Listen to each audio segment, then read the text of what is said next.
What happens if during the course of pretrial testimony, the doctor whom you have sued in your medical malpractice matter actually admits that he violated the basic standards of medical care? What happens then?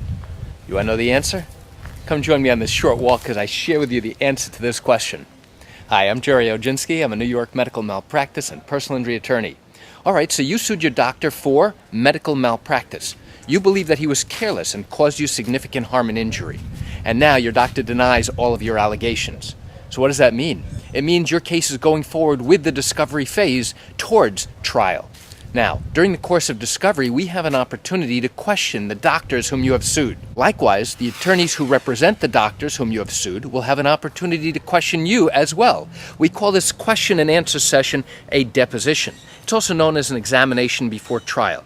So now when we have an opportunity to question the doctor whom you have sued, I will want to know lots of information, such as why he did certain things, such as what was he thinking, what was the standard of care for treating a patient with your particular type of problem. And I want to establish what was the standard of care. And in addition to that, I also will ask the doctor certain hypothetical questions. Doctor, I want you to assume that the patient came in complaining of the following things. Would you agree that in that instance, good medical care requires that you do A, B, and C?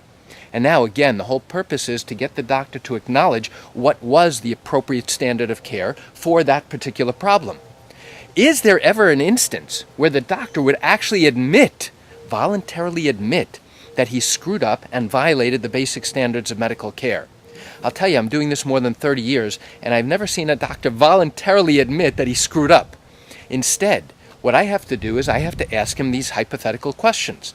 And I have to use the facts that our injured patient, that you, the injured patient, have given us and have already testified about during pretrial question and answer session, known as a deposition, and use that to confront the doctor and ask him questions about what would the standard of care have been if, in fact, the patient did have the following problems or did have the following complaints. In practically every one of these medical malpractice cases, there are always significant disputes.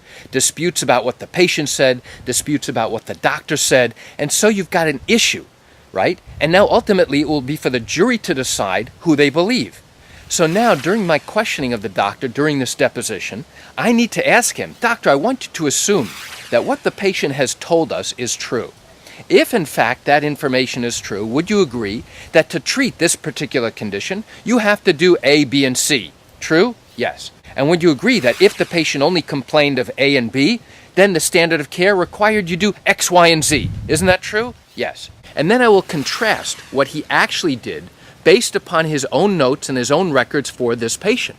And there are instances where the doctor reluctantly turns around and says, yes, if the patient came in complaining of the following things, the standard of care required A, B, and C, and if I did not do A, B, and C, yes, that would be a violation from the standard of care. But you should know something, this is really interesting, and nobody talks about this.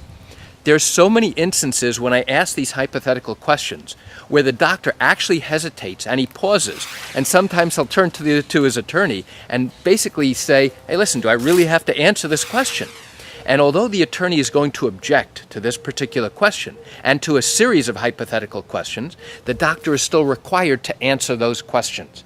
Why is that? Because when we have a chance to question the doctor during a deposition, even though the attorney doesn't believe a question is appropriate or should be asked, the doctor is still required to answer it as part of the discovery process of these lawsuits here in New York.